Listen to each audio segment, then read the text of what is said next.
আল্লাহ রাব্বুল আলামিন এই পৃথিবীকে যেদিন সৃষ্টি করেছেন, আসমান এবং জমিনকে আল্লাহ রাব্বুল আলামিন যেদিন সৃষ্টি করেছেন, সেদিন আল্লাহ রাব্বুল আলামিন লাউহে মাহফুজের মধ্যে আল্লাহ রাব্বুল আলামিনের কিতাবে মাসের সংখ্যা হচ্ছে 12টি।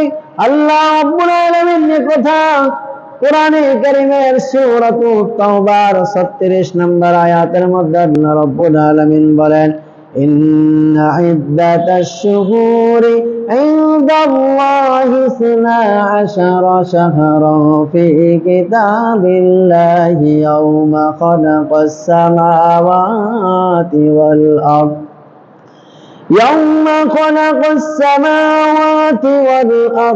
منها 4 حرم। আল্লাহ রাব্বুল আলামিন কোরআনে কারীমের মধ্যে বলেন, আমি যেদিন আসমান এবং জমিনকে সৃষ্টি করলাম, সেদিন লাউহে মাহফুজে আমার কিতাবে মাসের সংখ্যা হচ্ছে 12টি। আর তার মধ্যে আল্লাহ রাব্বুল আলামিন বলেন, তার মধ্যে মিনহা 4 হরম, 4টি মাস হচ্ছে সম্মানিত মাস। আল্লাহ রাব্বুল আলামিন বলেন 4টি মাস হচ্ছে সম্মানিত মাস, কিন্তু আল্লাহ রাব্বুল আলামিন কোরআনে কারীমের মধ্যে বলেন নাই যে কোন কোন মাস সম্মানিত কোন কোন মাস। আল্লাহর রাসূল সাল্লাল্লাহু আলাইহি ওয়াসাল্লাম হাদিসের মধ্যে বলেছেন, বুখারী শরীফের হাদিস, রাসূল সাল্লাল্লাহু আলাইহি ওয়াসাল্লাম হাদিস শরীফে বলেন, আয-জামানু ক্বাদ ইসতাদারা কাহাইয়াতিহি ইয়াওমা খালাকাস সামাওয়াতি ওয়াল আরদ। আল্লাহ রাব্বুল আলামিনের কাছে রব্বুল আলামিন যেদিন এই আসমান এবং জমিনকে যেদিন সৃষ্টি করেছেন, সেদিন লাউহে মাহফুজ আল্লাহর কিতাবে মাসের সংখ্যা হচ্ছে 12টি। as-sanatu 12 শাহরা, মাসের সংখ্যা হচ্ছে 12টি। মিনহা 4 হরম, তার মধ্যে 4টি মাস হচ্ছে সম্মানিত মাস। সালাসাতুন মুতাওয়ালিয়াতুন, আল্লাহ রাসূল সাল্লাল্লাহু আলাইহি ওয়াসাল্লাম বলেন, একত্রে 3টি মাস, একত্রে 3টি মাস, জিলকাদা, জিলহজ, ওয়াল মুহররম ওয়া রজব।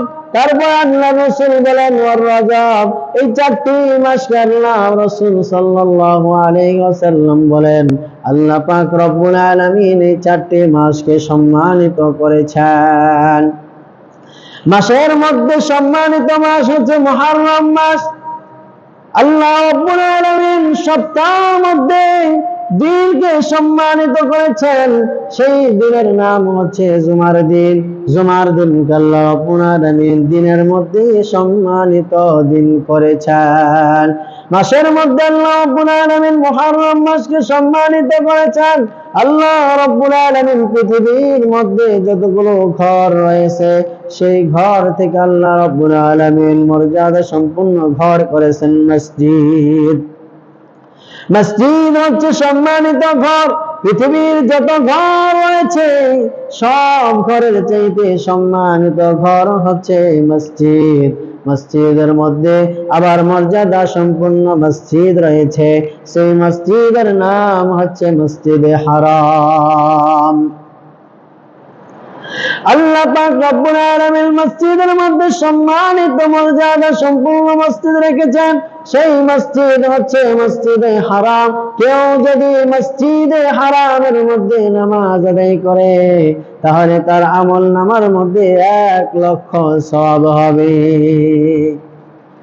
আল্লাহ রাসূল সাল্লাল্লাহু আলাইহি ওয়াসাল্লাম বলেন, কেউ যদি মসজিদে নববীর মধ্যে নামাজ আদায় করে, তাহলে আল্লাহ রাব্বুল আলামিন তার আমল নামার মধ্যে 50,000 সওয়াব আল্লাহ রাব্বুল আলামিন দিবেন। তাহলে দুনিয়ার সমস্ত মসজিদ থেকে সম্মানিত মসজিদ হচ্ছে মসজিদে হারাম। আবার আল্লাহ রাব্বুল আলামিন দুনিয়ার মধ্যে থেকে সবচেয়ে মাটিকে সম্মানিত করেছেন, মদিনার মাটিকে।